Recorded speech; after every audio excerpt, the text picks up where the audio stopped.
Las luces de los semáforos apenas se están apagando en la memoria, y el asfalto de esta temporada 2026 sigue, o sea, absolutamente ardiendo. Literalmente ardiendo, porque lo de Australia dejó chispas por todos lados. Totalmente.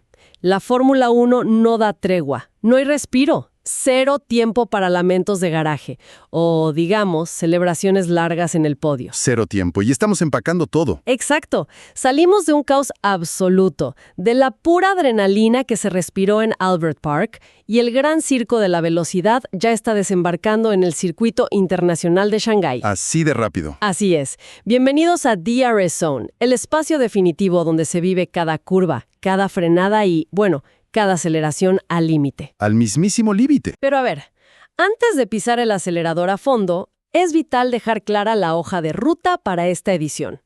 Este segmento forma parte de nuestra cobertura de noticias sobre los eventos recientes de la F1. Obligatorio mencionarlo, claro. Y la mesa está servida con un banquete de altísimo octanaje para quienes nos escuchan hoy. El objetivo de este análisis es desmenuzar, pero hasta el último tornillo, la dictadura que está imponiendo la estrella plateada. Una barbaridad lo de Mercedes. Una brutalidad.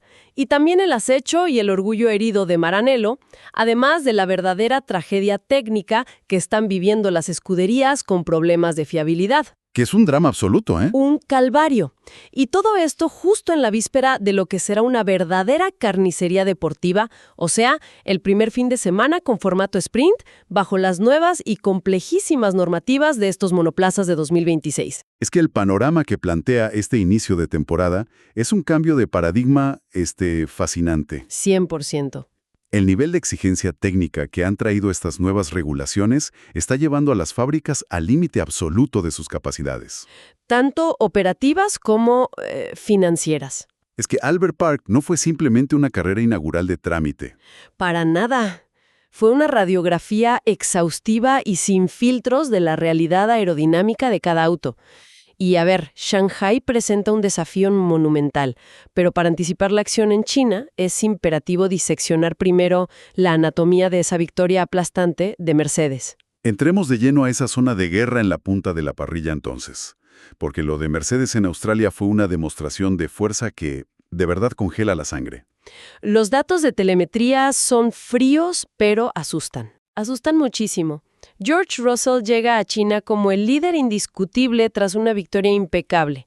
Pero lo que realmente debe tener a los ingenieros rivales sin dormir es mirar la tabla de tiempos y ver quién venía escoltándolo. Kimi Antonelli. Kimi Antonelli, la sangre nueva, el novato que soporta una presión gigantesca sin que le temblara el pulso, firmando un letal 1-2. Un 1-2 en la primera carrera con este reglamento. Viendo cómo devoraban los sectores rápidos del circuito, surge una duda que es inevitable. ¿Qué fue exactamente lo que Mercedes entendió del reglamento que, digamos, el resto de la parrilla pasó por alto? Bueno, la respuesta está en la eficiencia de la ventana de funcionamiento aerodinámico. A ver, explícanos eso. Sí, las reglas de 2026 redujeron drásticamente el flujo de aire que se puede dirigir hacia los costados, lo que en ingeniería llamamos el efecto outwash. Claro, el aire sucio que escupen hacia afuera. Exacto. Entonces, la mayoría de los equipos intentaron compensar esta pérdida forzando configuraciones de suspensión muy rígidas para mantener el auto pegado al suelo. Que te destroza la espalda y los neumáticos. Exactamente. Mercedes, sin embargo, logró un diseño de puntones y un fondo plano que genera una carga aerodinámica masiva, sin necesidad de destruir los neumáticos. Es una locura cómo Russell manejó los tiempos de degradación, con una maestría absoluta. Y en un asfalto como el de Melbourne, que es súper particular, la forma en que ese auto plateado absorbía las irregularidades de la pista, manteniendo la temperatura de la goma en su rango ideal, es el verdadero secreto. Y luego sumas el factor Antonelli. Que es multiplicador. Porque tener a un talento joven con la capacidad de replicar esos tiempos por vuelta, obliga a todo el ecosistema de la escudería a mantener un estándar de perfección milimétrica. Pero a pesar de esa perfección abrumadora de la estrella plateada, hubo un momento que hizo vibrar al planeta entero. Ya sé para dónde vas. Esa salida de Charles Leclerc fue un espectáculo de agresividad pura. Salía disparado, traccionando de una forma que, te juro, parecía desafiar la física. Fue brutal, superando a Antonelli en los primeros metros. y poniéndose rueda a rueda con Russell. Fue un espejismo de gloria absoluta para Ferrari. La pregunta es, si Mercedes tiene tanta ventaja aerodinámica, ¿cómo se explica esa explosión de velocidad del Ferrari en la primera curva? ¿De dónde sacó esa potencia? Sí, ¿de dónde sacó Maranello esa fuerza inicial? Esa maniobra es la prueba irrefutable de que Ferrari es la única escudería capaz de pelear, al menos en ciertos frentes.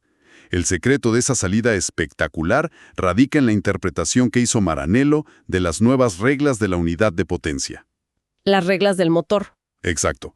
Para 2026, la dependencia de la energía eléctrica aumentó significativamente.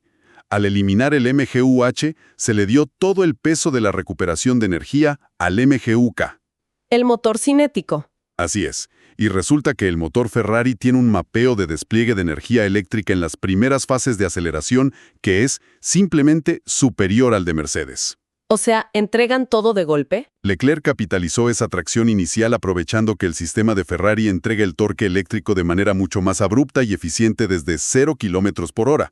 Sorprendiendo a Antonelli por completo. Que quizás fue un poco conservador al modular el acelerador con neumáticos fríos, claro. Y ahí Leclerc puso la diana directamente en el auto de Russell. Una explosión de talento y de tecnología que, lamentablemente para la fanaticada tifosi, se fue diluyendo con el paso de los minutos. Como agua entre los dedos. Porque ver a Ferrari perder esa ventaja inicial nos lleva a la misma historia de siempre. Una carrera no se gana en la primera frenada. Jamás. El ritmo implacable del monoplaza británico se terminó imponiendo. Pero también vimos decisiones desde el muro de pits italiano que, bueno, dejaron muchísimo que desear. Un clásico, lamentablemente. Si el auto tiene la velocidad a una vuelta y la mejor tracción de la parrilla en la salida, ¿por qué Ferrari termina condenando a su piloto principal al tercer lugar sin poder presentar una verdadera batalla estratégica? El problema central es que esa misma configuración que les da una tracción monstruosa en la salida es su talón de Aquiles durante un stint largo. Les cobra factura. La geometría de suspensión de Ferrari, combinada con un nivel de carga aerodinámica que exige mucho más al neumático delantero en curvas de media velocidad, genera un sobrecalentamiento rápido. Y el asfalto de Albert Park no perdona eso. Para nada. Si a esto le sumamos el aire sucio, que bajo la normativa actual vuelve a ser un factor crítico al seguir a otro auto de cerca, el desgaste se multiplica exponencialmente. Claro, Leclerc empezó a perder décimas vitales simplemente intentando mantener el auto dentro de la pista. Exacto. Y aquí es donde la estrategia falló de manera garrafal. En lugar de anticipar la parada para buscar un undercut y asegurar aire limpio, el muro de Maranello reaccionó tarde. Otra vez tarde. Entrar a cambiar neumáticos una vuelta después del momento óptimo en esta nueva era significa perder no solo la posición, sino destrozar el siguiente juego de gomas intentando recuperar el terreno perdido. O sea que Ferrari tiene un misil para el sábado en clasificación, pero necesitan cohesión táctica y un ritmo sostenido para los domingos. Totalmente. Es una herida abierta para Maranello que deberán intentar cerrar ahora en China. Y vaya que será difícil.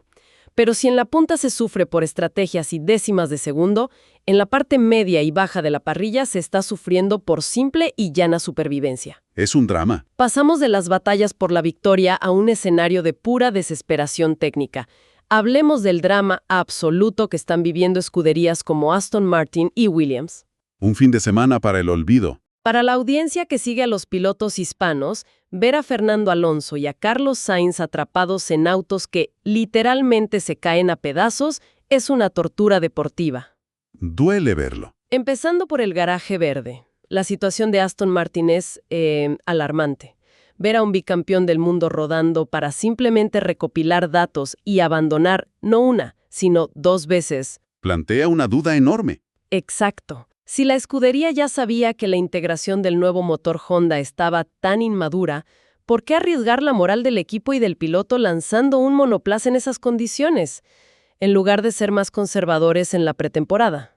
Es una pregunta excelente y toca el corazón del desarrollo en la Fórmula 1 moderna. La cruda realidad es que no hay simulador ni túnel de viento en el mundo que pueda replicar las condiciones extremas de una carrera con otros 19 autos generando turbulencias. O sea, necesitan el fuego real. La correlación de datos es la moneda de cambio más valiosa hoy en día. Aston Martin tomó una decisión estratégica fría, te diría que rozando el cinismo competitivo. Sacrificar el inicio de la temporada. Así es, sacrificar el inicio para entender la unidad de potencia Honda. Los motores de 2026 generan unos perfiles térmicos y unas frecuencias de vibración radicalmente distintos. ¿Y Alonso aguantó?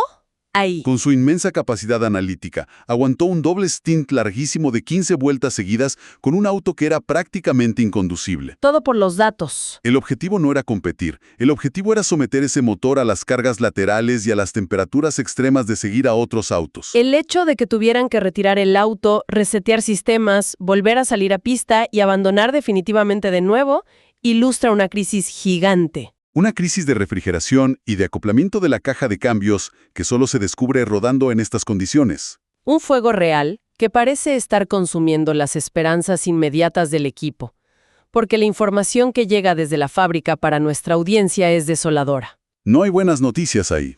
El monoplaza AMR26 aterrizará en el asfalto de Shanghái exactamente igual que como salió de Australia. Sin una sola pieza nueva. Sin mejoras aerodinámicas, sin soluciones mágicas en los pontones. A pelear con un escudo de cartón, básicamente. Terminar el fin de semana sin que el motor colapse ya sería considerado un milagro. Y lo peor es que esta narrativa de supervivencia nos conecta directamente con el otro lado del calvario. El garaje de Williams y la pesadilla que vivió Carlos Sainz. Completar 58 vueltas para cruzar la meta en un 15º lugar casi invisible. Heroico pero invisible. Se habla mucho de una falla crítica en la filosofía del auto, pero, yendo al detalle técnico, ¿qué es exactamente lo que falló en ese monoplaza británico para que un piloto de la talla de Sainz estuviera peleando a muerte con el volante durante 2 horas seguidas? El suplicio de Sainz tiene una explicación aerodinámica muy específica que, de hecho, se originó desde las simulaciones de invierno. El famoso alerón. Sí. Williams apostó por una filosofía extrema en el alerón delantero. Con la prohibición de ciertas aletas y derivadores de flujo para esta temporada, la forma en que el aire impacta la nariz del auto y se distribuye hacia el suelo es vital. Y ellos se fueron al extremo. Williams intentó un concepto de integración del morro muy agresivo para forzar el aire por debajo del auto, el llamado inwash. Buscando maximizar la succión del fondo plano, me imagino. Exactamente. El problema es que en la pista real, con los vientos cruzados y las turbulencias de Albert Park, ese alerón delantero simplemente entraba en pérdida aerodinámica. El aire se separaba de la superficie. Un stall aerodinámico completo. Eso significa perder por completo la parte frontal del auto. Imaginemos la sensación en la cabina. Debe ser espeluznante. No gira. Entrar a una curva a 250 km/h. Girar el volante y sentir que las llantas delanteras simplemente flotan, que el monoplaza empuja de frente como un camión pesado sin ningún control. Eso explica por qué los tiempos por vuelta eran tan altísimos. Sainz estaba haciendo magia negra, simplemente para no terminar contra el muro, sacrificando muchísima velocidad en el vértice de cada curva. Es que cuando pierdes la carga en el tren delantero, el centro de presión aerodinámica del auto se desplaza violentamente hacia atrás, Generando un subviraje crónico. un subviraje espantoso.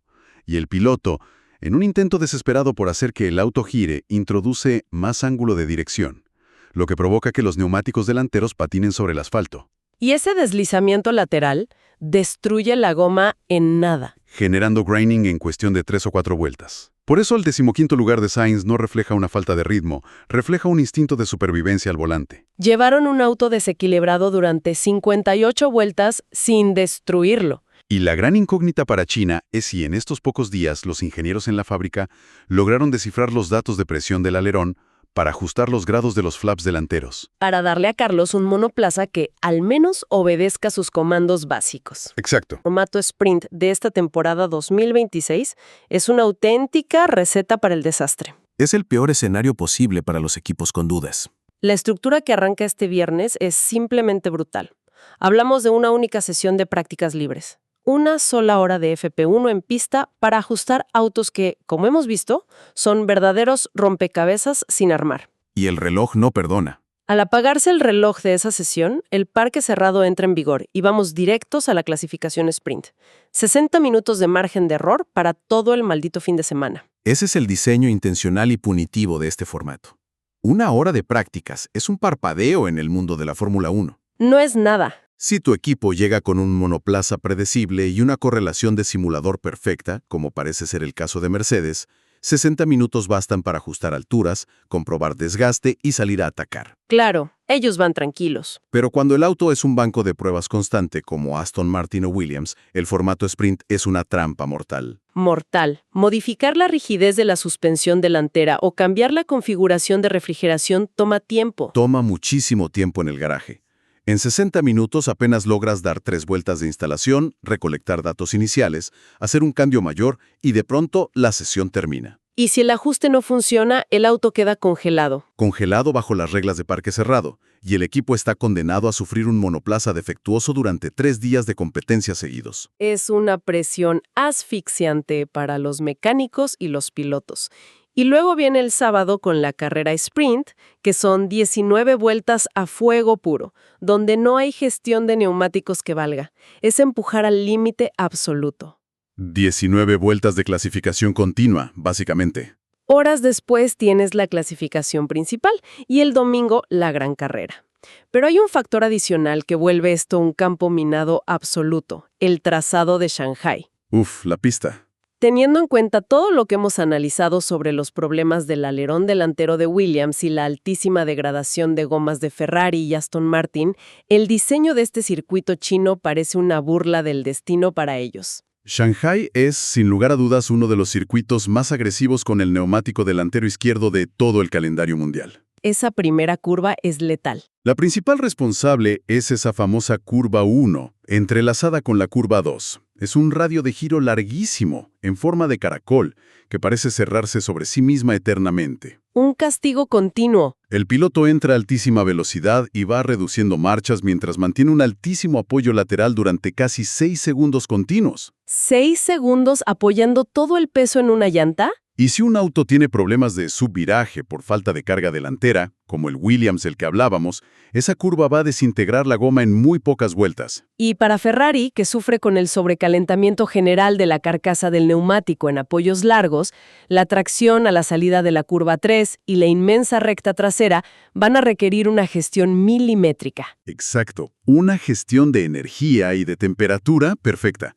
Y como el formato sprint no da tiempo a probar tandas largas de carrera en la práctica libre, todos llegarán completamente ciegos al nivel de degradación real que sufrirán en la carrera principal. Será un salto al vacío a más de 300 kilómetros por hora. Un verdadero coliseo romano del automovilismo. Nadie sabe qué va a pasar en la vuelta 20 del domingo. Nadie. Y para nuestra audiencia en América Latina que respira y vive este deporte con pasión, será indispensable preparar litros de café y ajustar los relojes. A madrugar toca. El nivel de exigencia no será solo para los pilotos, sino para quienes siguen cada sesión en vivo en este espacio. Con el uso horario asiático, la acción más explosiva va a ocurrir de madrugada. Así que a poner alarmas. Desde la clasificación hasta las carreras, la invitación es a desafiar el sueño, porque la adrenalina que promete este asfalto no permitirá que nadie despegue los ojos de la pantalla. Es que el nivel de incertidumbre justifica completamente cualquier desvelo. La combinación de regulaciones nuevas, autos inmaduros, un circuito sumamente técnico y un formato que penaliza el más mínimo error de cálculo, garantiza que el orden jerárquico de Australia podría verse alterado dramáticamente. Las variables están totalmente fuera de control. El caos está servido en bandeja de plata. Y todo este escenario de supervivencia técnica, de piezas llevadas al límite de ruptura, nos deja una idea súper inquietante flotando en el ambiente. Algo que nadie está mencionando aún en el paddock, pero que será de vida o muerte. A ver. Con escuderías gastando recursos masivos solo para entender sus motores, destruyendo pisos, alerones y componentes en accidentes por pura falta de control. Estamos a punto de ver el primer gran colapso del límite de presupuesto, el famoso cost cap, de 2026, antes siquiera de llegar a la mitad de la temporada. Es una posibilidad muy real. ¿Será que el intento desesperado por hacer funcionar estos monoplazas termine quebrando las finanzas de los equipos antes de llegar al receso de verano? El formato sprint multiplica ese riesgo por 10. El asfalto chino comenzará a darnos esas respuestas muy pronto. para sobrevivir a la velocidad vertiginosa de esta temporada 2026 y no perderse ni un solo milisegundo de análisis profundo, la invitación es a seguir a DRS Zone en todas las plataformas. En todas. Es momento de unirse a la comunidad en TikTok, en Instagram y en YouTube para desmenuzar juntos cada detalle del gran circo de la velocidad. Ahí estaremos leyendo y debatiendo. Es hora de cargar las baterías y ajustar bien los cinturones, porque el semáforo está a punto de cambiar. Nos encontramos en la próxima curva.